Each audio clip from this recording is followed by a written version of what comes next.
मलकानिया साहब, अभी विद्रोही जी कह रहे थे कि मुख्य मुकाबला रहेगा कांग्रेस और बीजेपी के बीच में, लेकिन इस छोटी सरकार के चुनाव में क्या वाकई में दलों का मुकाबला है? दलों पे दाव चला जाएगा या उम्मीदवार सर्वोपरि, उम्मीदवार महत्वपूर्ण और उम्मीदवार के नाम पे वोट डाले जाएंगे? देखो, ये छोटा चुनाव है, इसमें उम्मीदवार का व्यक्तित्व देखा जाता है कि उम्मीदवार का करेक्टर कैसा है, काम कराने की क्षमता कैसी है, कर्मठ है या नहीं है, क्या वे हमारे दुख सुख में साथी होता है, हमारे साथ कोर्ट कचहरी में चलता है, काम कराने के लिए बीडीओ ऑफिस पहुंचता है, डीसी ऑफिस पहुंचता है, क्या काम कराता है, उस तरह चलता है। और कई बार तो ऐसा होता था कि जहाँ निर्विरोध पंचायतें चुनी जाती है, दूसरे चुने जाते थे, उनको सरकार की ओर से ग्रांट भी दी जाती थी, एक्स्ट्रा सहायता दी जाती थी। परंतु इस बार जो चुनाव है, नगर परिषद और नगर निगम के चुनाव है, इसमें पार्षद की भूमिका महत्वपूर्ण है। परंतु अब पार्टियां जो है, पहले तो भाजपा से सिंबल पे लड़ती थी, अब कांग्रेस में भी सिंबल पर अपने उम्मीदवार उतारे और इन लोगों में उतारे। तो जैसे जैसे चुनाव सिंबल पर लड़ा जा रहा है, तो चुनाव जो है ये पार्टियों का चुनाव भी बन रहा है। और परंतु इसको मैं व्यक्ति जो पार्षद या उम्मीदवार, मेयर का उम्मीदवार है, उसके व्यक्तित्व को हम नजरअंदाज नहीं कर सकते, उसके कामों को नजरअंदाज नहीं कर सकते। परंतु सरकार का थोड़ा बहुत प्रभाव पड़ता है, सरकार का काम भी देखा जाता है और सरकार की नाकामियां जो है वो विपक्ष लोगों के सामने लाता है। और कहते हैं कि 10 साल में इन्होंने कुछ नहीं किया, सरकार ने कुछ नहीं किया। चाहे सरकार तो विधानसभा में या लोकसभा में गिन जाती है, परंतु निचले स्तर पर भी जो कांग्रेस जो सत्तारूढ़ का काम है वो गिनाया जाता है। सत्तारूढ़ पक्ष ने क्या काम किया, सत्तारूढ़ पक्ष अपनी उपलब्धियां गिनाती है, परंतु जो विपक्ष है उनकी जो नाकामियां वो गिनाती है। जैसे बरसातों में ओवरफ्लो चला गया, घरों में पानी घुस गया, सड़कों में कीचड़ आ गया, जो सीवरेज की प्रणाली है उसमें हो गया, सड़कें टूट गई, बिजली की समस्या आ गई। तो ऐसी ऐसी जो समस्या है उसको उठाता है और उसका ठीकरा जो है वो सत्तारूढ़ दल पर ही फोड़ा जाता है। और सत्तारूढ़ दल जो है वो अपनी उपलब्धियां गिनाता है, परंतु छोटे छोटे कई बार कानून व्यवस्था, बड़े बड़े जो नाकामियां सरकार की होती है जो नीचे के लेवल पे नहीं होती, परंतु विपक्ष के पास एक मुद्दा होता है। जैसे हम मर्डर का मुद्दा चल रहा है या पेपर आउट हो गया, वो मुद्दा चल, तो ये मुद्दे निचले स्तर पर नहीं गिने जाते हैं, परंतु विपक्ष के पास मुद्दा होता है, उसका लाभ उठाता है, लोगों को उसके बारे में जागरूक करता है कि ये सरकार जो काम नहीं करती, तो ऊपर सरकार काम नहीं कर रही तो नीचे क्या करेगी।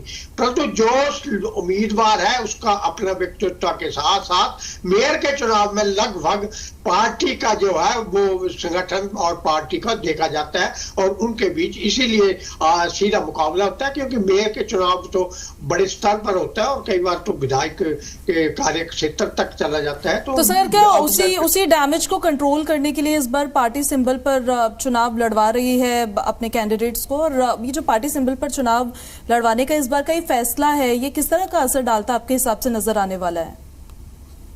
पार्टी के हिसाब से जो अब भाजपा है वो सत्तारूढ़ है, तो वो ट्रिपल इंजन का हवाला देती है कि केंद्र में भी हमारी सरकार है, राज्य में हमारी सरकार है। अगर नीचे तक हमारी सरकार बन जाएगी, छोटी सरकार मिलेगी, तो हम मिलजुल कर काम करेंगे और ट्रिपल इंजन की सरकार जो है वो ज्यादा काम कर सकेगी। और होता है जहां सरकार होती है, जो छोटे छोटे काम होते हैं, ग्रांट लेनी होती है, तो ग्रांट लेने के लिए, सड़क बनाने के लिए, स्कूल बनाने के लिए, अस्पताल बनाने के लिए, सीवरेज प्रणाली के लिए, तो इसके लिए पार्षद का जोर लगाता है, मेयर जोर लगाता है। तो ये जो नीतिगत फैसले हैं उसके लिए सरकार पर निर्भर होना पड़ता है। ग्रांट जो है वो सरकार के द्वारा दी जाती है, नगर निगम के पास, नगर परिषद के पास भी अपना फंड होता है, उसमें से भी खर्च करता है। परंतु सरकार का जो हाथ है अगर नेता के ऊपर है, पार्टी के ऊपर है, तो उसका प्रभाव पड़ता है। और ये ठीक है भाईचारे का चुनाव, परंतु नीतिगत फैसले और विकास कार्यों के लिए सरकार का सहयोग बहुत आवश्यक है। ठीक है, तो इसके लिए फिर वेद प्रकाश विद्रोही जी, कांग्रेस पार्टी ने क्या तोड़ निकाला? अब वो केंद्र में भी है, वो राज्य में भी, असर तो पड़ता ही है, फिर अपने सिंबल पर भी चुनाव लड़वा रहे कैंडिडेट को, आपने क्या तोड़ निकाला है इसके लिए कि आपके पक्ष में जाए माहौल? आपकी बात करने से पहले मैं एक अपना सफाई दे दूं। जो मैंने कहा था, आप इन चुनावों को 3 भागों में बांटो। एक है नगर निगम और नगर परिषदों के चेयरमैन और मेयर का चुनाव, एक है नगर पालिका के चेयरमैन का डायरेक्ट चुनाव, और एक है पार्षदों का चुनाव। तो जो नगर पालिका है उसमें कोई पार्टियां नहीं लड़ रही, एक आध लड़ रही है कोई। नगर परिषद और नगर निगम, मैंने केवल इन दो चीजों में कहा था कांग्रेस लड़ रही है। जो पार्षद है नगर निगम और नगर परिषद के, उसमें कई जगह कांग्रेस नहीं लड़ रही, कई जगह भाजपा भी नहीं लड़ रही। तो पार्टियों का जो विशेष असर है वो नगर परिषदों में और नगर निगमों में पड़ेगा, नगर पालिकाओं में और पार्षदों के चुनाव में पार्टियों की बजाय जो उम्मीदवार है उसका ज्यादा महत्व होगा। मैं ये आपसे स्पष्ट करना चाहता हूं। और इसी संदर्भ में मैंने कहा था, मैंने ये नहीं कहा कि वो निर्दलियों को समर्थन नहीं दे रहे, मैंने सिंबल के लिए कहा था कि इनेलो एक सिंबल पर लड़ रही है। मुझे पता है यमुनानगर में आप पार्टी, इनेलो और बसपा तीनों मिलकर एक निर्दलीय को समर्थन दे रहे हैं, मुझे जानकारी है। अब मैं सीधा आपके सवाल पर आता हूं। देखिए, भाजपा कह रही है ट्रिपल सरकार। अब एक तो मतदाता को हम ये बता रहे हैं भाई 11 साल से अधिकांश नगर निगमों में और नगर परिषदों में, क्योंकि डायरेक्ट चुनाव तो होता नहीं था, डायरेक्ट तो केवल 3 में हुआ है, भाजपा का ही कब्जा था। जब इनका घोषणा पत्र खुद कहता है कि जो नागरिक सुविधाओं का इन्होंने 30 संकल्प लिए हैं, अगर वो पूरे किए होते तो उनकी चर्चा क्यों होती। नागरिक सुविधाएं जो 11 साल से केंद्र में सरकार होने से, हरियाणा में होने से और नगर निकाय में होने से जो नहीं दे पाए, वो आगे क्या देंगे। दूसरा, हम भ्रष्टाचार का मुद्दा उठा रहे हैं कि जो डायरेक्ट आम जन भ्रष्टाचार से परेशान है, डे टू डे रूटीन में, चाहे सीवर का कनेक्शन लेना है, चाहे स्ट्रीट लाइट लगवानी है, चाहे पानी का लेना है, चाहे प्रॉपर्टी आईडी का है, चाहे दूसरे हाउस टैक्स के काम है, सब जगह लोग, चाहे नक्शे पास करवाने हैं, चाहे एनओसी लेनी है, आज आम जन से भारी पैसा वसूल किया जाता है। तीसरा ये है कि हमने सामाजिक समीकरणों को साधा है कि जो, देखिए, कई पार्टियों का भी कई बार बोनी हो जाती है। मैं आपके चैनल पे एक बार पहले भी बता चुका हूं, आज फिर कहना चाहता हूं। उदाहरण के रूप में केवल मैं भिवानी का आपको उदाहरण दूंगा। भिवानी नगर परिषद का डायरेक्ट चुनाव हुआ पिछला, इसमें सामाजिक समीकरणों के आधार पर भाजपा चौथे नंबर पर रही, जबकि लोकसभा चुनाव देख लो, तीन विधानसभा चुनाव देख लो, भाजपा भिवानी से 30-30 हजार वोटों जीत रही है, लोकसभा में भी और विधानसभा में भी। और सामाजिक समीकरण ऐसे बड़े जातीय समीकरण कि इनका उम्मीदवार जमानत जब्त हुई, चौथे नंबर पर आया। तो ये जो सामाजिक समीकरण है ना जी, लोकल लेवल पर, वो पार्टियों से भी ज्यादा महत्व रखते हैं, क्योंकि हर वर्ग ये चाहता है कि भाई तेरी चौधर शहर में रहे। तो हमने उन सामाजिक समीकरणों को साध कर ऐसे उम्मीदवार उतारे हैं जो भाजपा को हराने में सक्षम होंगे। उसके साथ हमने जो हमने अपना जो चुनाव था वो विशुद्ध रूप से लोकल नेताओं पर, लोकल मुद्दों पर और लोकल समस्याओं पर आधारित रखा। भाजपा ने मीडिया इवेंट बनाई, मुख्यमंत्री गए, पंप एंड शो किया, हमने कहीं पंप एंड शो नहीं किया। हमने विशुद्ध रूप से जो उस क्षेत्र के नेता हैं, जो उस क्षेत्र के विधायक हैं, जो उस क्षेत्र के सांसद हैं, जो उस क्षेत्र के कार्यकर्ता हैं, उन्होंने डोर टू डोर कैंपेन कर व्यक्ति से मिलकर, हमने जो समाज के प्रभावी लोग हैं, जो मैटर रखते हैं, पार्षद लोग जो मैटर रखते हैं अपने अपने मोहल्लों में, उनको एकजुट कर उन भाजपा के खिलाफ तगड़ी गोलबंदी की।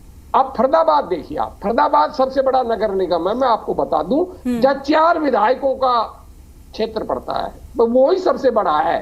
बाकी कहीं 1 विधायक का है, कहीं 1.5 विधायक का है। तो इन सब जगह हमने तगड़ी गोलबंदी की है। और क्योंकि डायरेक्ट मुकाबला है इन सब जगह, ठीक है, कई जगह दूसरे दल भी लोग निर्दलियों को भी समर्थन कर रहे हैं, खुद भी खड़ा कर रहे हैं, पर ये सारे जो क्षेत्र हैं, इन सब जगह जब आप मतदान का दिन आप देखोगे तो एक जगह को छोड़कर, वो मैं एक जगह बता देता हूं, मानेसर के अंदर त्रिकोणीय मुकाबला है। उसका कारण है, मानेसर में जो भाजपा ने उम्मीदवार खड़ा किया है, उसके विरोध में राव इंद्रजीत ने, जो वहां के स्थानीय सांसद है, अपना अलग उम्मीदवार खड़ा कर रखा है, एक बहन को, और एक कांग्रेस का उम्मीदवार है। इसलिए कागजों में ये भाजपा के लोग क्या कहते हैं इनकी अपनी मर्जी है, मैं उस विवाद में नहीं पड़ता, पर मैं आपको निचले स्तर की बात बता रहा हूं। वहां त्रिकोणीय मुकाबला है, थोड़ा सा त्रिकोणीय मुकाबला यमुनानगर में भी है। यमुनानगर में बीएसपी का और आप और ये जो इनेलो मिलकर लड़ रही है, ये थोड़ी टक्कर देंगे, पर बहुत ज्यादा नहीं देंगे। ये जीत हार तय करेंगे कि भाई ये इनकी वजह से हम जीत पाएंगे या इनकी वजह से भाजपा जीत पाएगी। ये प्लेयर है वहां, बाकी जगह हम अपने आप लड़ रहे हैं। थोड़े मोड़े प्लेयर हैं ये सिरसा के अंदर, थोड़े नगर परिषद में इनेलो, वहां है इनकी फोर्स, तो वहां भी ये थोड़ा सा तय करेंगे कि भाई किसको डेंट मारेंगे। तो मेरा जो डायरेक्ट कहने का मतलब था कि भाई डायरेक्ट चुनाव है, सीधा चुनाव है, इसलिए मैंने इस भ्रम को दूर करने के लिए आपसे कहा, क्योंकि मैं गपोड़े नहीं मारता, मैं जमीन का यथार्थ कहता हूं। और क्योंकि मैंने कभी नंबरों पर विश्वास नहीं करता, मैं नंबरों पर विश्वास नहीं करता, इसलिए नहीं करता मैडम, आज से पहले हमने कुछ दावा किया होगा, हमारे दल के लोगों ने दावा किया होगा, भाजपा ने दावा किया होगा, ठीक है, अपने वर्करों का उत्साह बढ़ाने के लिए कोई भी दल कुछ भी दावा कर ले, पर आज के बाद दावों का क्या औचित है? जो दावा हम कर ले, हम 10 की 10 जीतेंगे तो कुछ फर्क पड़ने वाला नहीं, हम कहते 5 जीतेंगे तो कुछ फर्क पड़ने वाला नहीं, क्योंकि मतदाता ने अपना मन बना रखा है। आज तो अपने घर से मन बना के निकल रहा है और अपना मन बनाकर वो जिसको जिताना चाहता है जिता देगा, जिसको वोट देना चाहता है वो दे देगा, और 12 तारीख को पता चल जाएगा भाई किस में कितना दम है। मैंने ये बात कही थी, और मैंने ये कहा कि क्योंकि इन चुनावों में हम लोगों का डायरेक्ट कंटेस्ट है। अब डायरेक्ट कंटेस्ट में, अब जैसे विधानसभा में 39% वोट मिली थी हमको, फिर भी भाजपा 48 पे चली गई, हम 37 पे चले गए। तो इसी तरह बहुत क्लोज होगा। उस क्लोज में कौन जीत जाएगा कौन हार जाएगा ये कहा नहीं जा सकता। और मैं आपको फिर कहता हूं, पार्षद किस दल के जीतेंगे कोई नहीं बता सकता। निर्दलीय जीतेंगे, कांग्रेस के जीतेंगे, इनेलो के समर्थक जीतेंगे, आपके जीतेंगे या भाजपा के जीतेंगे, कोई नहीं बता सकता। और यही हाल नगर पालिकाओं में है। नगर पालिका बहुत छोटी है मैडम, 5,000 7,000 की, मैं खत्म, लास्ट 5-7 हजार की वोटिंग होती है, 2-2.5 हजार वोट लेने वाला चेयरमैन बन जाता है। कौन बनेगा कह नहीं सकते। ठीक है, अमनदीप जी क्या कहते हैं, आपके दावे अब फिर आज के दिन? देखिए पूजा जी, अगर मैं नहीं गलत हूं तो आपको आवाज आ रही है ठीक ठाक? शिवांगी जी शिवांगी जी, क्योंकि मैं आप लोगों को नहीं देख पा रहा हूँ, इस वजह से माफी चाहूंगा कि ये निर्णय करना कि शिवांगी जी या पूजा जी कौन बोल रही है। मैंने पहले भी आपको बताया कि दावा इंडियन नेशनल लोकदल का ये है कि हम जहां जहां भी चुनाव लड़ रहे हैं, हमने अपने प्रत्याशी जहां पे उतारे हैं, हम लगातार वहां के जो मूलभूत और लोकल मुद्दे हैं, जो नगर निकाय, नगर पालिका, नगर परिषद के अंतर्गत आने वाले जितने भी मुद्दे हैं, उनको हल करवाने का प्रयास अगर कोई कर सकता है तो हमने उन्हीं प्रत्याशियों को या तो सिंबल पर उतारा है या उनको समर्थन दिया है। हालांकि भारतीय जनता पार्टी को ये पता है कि लोगों में उनके खिलाफ पर्याप्त रोष जमीनी स्तर पर बदस्तूर जारी है, चाहे विधानसभा में आंकड़े उनके पक्ष में आ गए हों, वो किसी समय किसी तरह भी आए हों, लेकिन लोगों के सामने एक report card Bharatiya Janata party का ये है, आप लोगों के सामने, सबके सामने, कि खुद की उनकी भारत की सरकार ने जो स्वच्छता सर्वेक्षण करवाए हैं देश भर के अंदर, उसके अंदर निरंतर हरियाणा प्रदेश के जितने भी नगर निगम या नगर परिषद हैं, उनकी लगातार गिरती हुई रैंकिंग इस बात का दिखता जाता सबूत है कि पिछले 10 साल से ज्यादा की भारतीय जनता पार्टी की सरकार खासकर से अर्बन लोकल बॉडीज में या स्थानीय निकायों के अंदर बुरी तरह से फेल हुई है। हमारे प्रदेश के पूर्व में मुख्यमंत्री रह चुके हैं और इस समय केंद्रीय मंत्री मनोहर लाल जी, हालांकि वो बड़ा जोर देकर के ये बात कहते थे कि मुझे स्थानीय निकाय के विकास के रूप में जाना जाएगा, मुझे जो है पानी निकासी के हल करवाने के लिए हरियाणा के अंदर जाना जाएगा। लेकिन आज तस्वीर आपके सामने है, प्रत्यक्ष को कोई प्रमाण की आवश्यकता नहीं हरियाणा के शहर पूरे देश के अंदर पानी निकासी मामले के अंदर सबसे निचले स्तर पर है। आप गुड़गांव जैसे शहर को, जहां पर हम अब उसको सबसे बड़ा मिलेनियम सिटी बोलते हैं, वहां पर आधे घंटे की बरसात 4 दिन का जाम लगा देती है। ये सब आपकी चैनल की, मीडिया की तस्वीरें हमें बताती हैं और सबको पता है। इसलिए हमारा मुद्दा इन्हीं मूलभूत जो समस्याएं प्रदेश के अंदर व्यापक हैं। हालांकि हमने जो प्रत्याशी उतारे हैं, हमारे प्रत्याशी बहुत मुकाबला दे रहे हैं और ये बात भी बिल्कुल सही है। ये चर्चा चल रही थी पहले भी कि भारतीय जनता पार्टी और स्वयं मुख्यमंत्री भी बजाय अपनी विशेषताएं गिनवाने के, बजाय अपनी जो है संकल्प गिनवाने के, इस बार इस चीज पर ज्यादा जोर दे रहे हैं कि अगर हमारे प्रत्याशी को नहीं चुना तो विकास नहीं हो पाएगा। इस प्रकार से धमकाने का काम भारतीय जनता पार्टी कर रही है। और वो अतीत में भी देखा, श्रीमती शक्ति रानी शर्मा जी आज कालका के विधायक हैं। आप उनके सभी बयान और रिकॉर्डिंग्स उठा करके देख लीजिए। जब जब अंबाला नगर निगम मेयर बनी थी, वो उनके हर एक प्रत्येक काम के ऊपर भारतीय जनता पार्टी की सरकार ने रोड़ा अटकाने का काम किया और जिससे जो है शहर का विकास जो है वो रुक जाता है। तो जिस प्रकार से भारतीय जनता पार्टी चुनाव लड़ रही है, वो स्वस्थ लोकतंत्र मूल्यों के अधीन जो है प्रक्रिया नहीं है और बहुत ही दुर्भाग्यपूर्ण है। बजाय ये कहने के, लोगों को साथ लेने के, लोगों को धमकाया जा रहा है।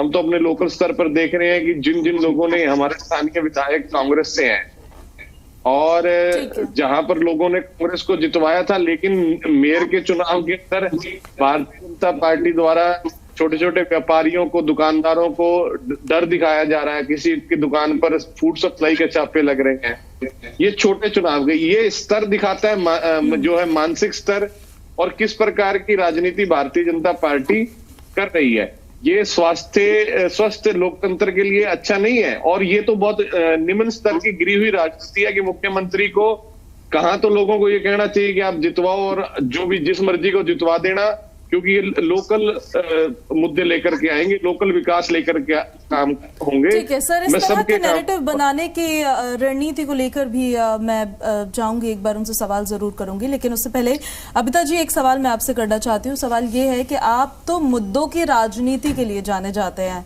कि जो मुद्दे हैं उन्हीं पर आप चुनाव लड़ते हैं, मुद्दों का ही आप जिक्र करते हैं, उन्हीं पर चुनाव जीतते हैं, ऐसा आम आदमी पार्टी दावा करती है। इस बार नैरेटिव बनाने की भी रणनीति बनाई गई है और आपको नहीं लगता ऐसा कि अलग अलग लड़ने की जगह अगर साथ लड़ा जाता तो शायद बेहतर होता, एक मजबूत विपक्ष भी बन पाते और चुनावी टक्कर भी जोरदार दे पाते, क्योंकि विधानसभा से भी तो कुछ सबक मिला होगा। देखिए शिवांगी जी, ये फैसला तो सिर्फ नेतृत्व पर है कि क्या सही है क्या नहीं। वो डिसाइड करेंगे कि हमें विधानसभा का या लोकसभा का चुनाव है या निकाय चुनाव है, वो किस तर्ज पर लड़ना चाहिए, या गठबंधन के तहत लड़ना चाहिए या अकेले लड़ने का जो फैसला है, वो सभी शीर्ष नेतृत्व ध्यान में रखते हैं। आप ये देखिए कि दूसरी बात ये भी है कि जो अब हम अपने सिंबल पर लड़ रहे हैं, आप ये देखिए दिल्ली के चुनाव के पश्चात भी जिस तरीके से गुजरात में जो परिणाम आया है, तो उससे हमें नहीं लगता कि कोई गठबंधन की जरूरत है। क्योंकि देखिए आम आदमी पार्टी, आपने भी बोला ना कि मुद्दे की राजनीति है। गठबंधन तो हमें कोई एक समस्या आ जाती है या हालात इस तरीके के या परिस्थितियां इस तरीके की बन जाती है कि एक अलोकतांत्रिक और अराजकता अगर जब सेंटर में आ जाती है, जब काम ही ना करने दिया जाए, तो आप तब ऐसे गठबंधन बनाते हैं और उसी के लिए इंडिया गठबंधन आया था। जरूरत आज अभी जब दिल्ली के चुनाव होने के बावजूद भी, जब अगर जहां हमें लगता है कि हम सक्षम है और लड़ सकते हैं और हमारे उम्मीदवार मजबूत है, और अभी आम आदमी पार्टी को भी अपना जो संगठन है उसको और मजबूत करना है, आम आदमी पार्टी को और भी 10 राज्यों से आगे जाकर भी अपना विस्तार और बढ़ाना है, तो उसके लिए आम आदमी पार्टी को ऐसे सिंबल पर अपने दम पर उतरना पड़ेगा, राजनीति में उतरना पड़ेगा। क्योंकि आम आदमी पार्टी के जो कैंडिडेट है वो उतने अनुभवी कैंडिडेट नहीं है, वो आम परिवारों से आए कैंडिडेट है। यहाँ पर आप ये देखिए कि जो पानीपत है वहां पर जिस तरीके से हम 2 पार्षद जो बिल्कुल ही आप ये एक टेलर है तो दूसरा डिलीवरी बॉय है, कोई अनुभव नहीं है, कोई राजनीति का अनुभव नहीं है। तो बार बार जब आप राजनीति में आएंगे तो आप सीखते हैं, उसके बाद जाकर के आप राजनीति में मजबूत बनते। तो हमें आम आदमी पार्टी को वो भी अपना संगठन भी देखना पड़ेगा और जो राष्ट्रीय मुद्दे हैं अगर वहां पर जरूरत उन्हें लगेगी, जो भी गठबंधन उन्हें करना होगा तो वो भी करेंगे। तो ये फैसला आम आदमी पार्टी के शीर्ष नेतृत्व ही लेंगे। रही मुद्दे की बात, देखिए आम आदमी पार्टी ने अभी भी मुद्दे उठाए हैं। जिस तरीके से देखिए बार बार सीसीटीवी फुटेज के लिए बोला गया कि देखिए कि दिल्ली के अंदर भी जब सुरक्षा को लेकर के 9 दिन के लिए अरविंद केजरीवाल जी ने एलजी के घर पर धरना दिया। इसी कड़ी में आप ये देखिए यहाँ पे तो आज सेंटर में भी और राज्य में भी और कई पहले भी कई जगह तो बीजेपी की सरकार निकाय चुनाव पर भी है, उसके बावजूद भी सीसीटीवी की बात कहीं पर भी नहीं हो रही है, जबकि इतना लो एंड ऑर्डर खराब है, इतने हालात खराब है। तो और आप ये देखिए कि हर जगह हर किसी वार्ड में कोई ना कोई सरकारी स्कूल पड़ता है या कोई स्वास्थ्य के लिए कोई ना कोई इस तरीके की चीजें होती हैं, तो उनकी भी देख रेख नहीं हो रही है, उनकी भी सफाइयां नहीं होती है। तो इन सारे मुद्दों पर आम आदमी पार्टी के जो कैंडिडेट है वो बार बार इस बात को उठा रहे हैं कि ये चीजें होनी चाहिए। और जिस तरीके से कर्मचारियों कह रही थी कि मुद्दों की राजनीति ही होती है जो नैरेटिव की राजनीति को हरा पाती है। और उसी वजह से मैंने सवाल भी पूछा था कि अलग थलग पढ़ने से अच्छा अगर साथ साथ आ जाते तो शायद आपके मुद्दों की राजनीति और मजबूत हो जाती।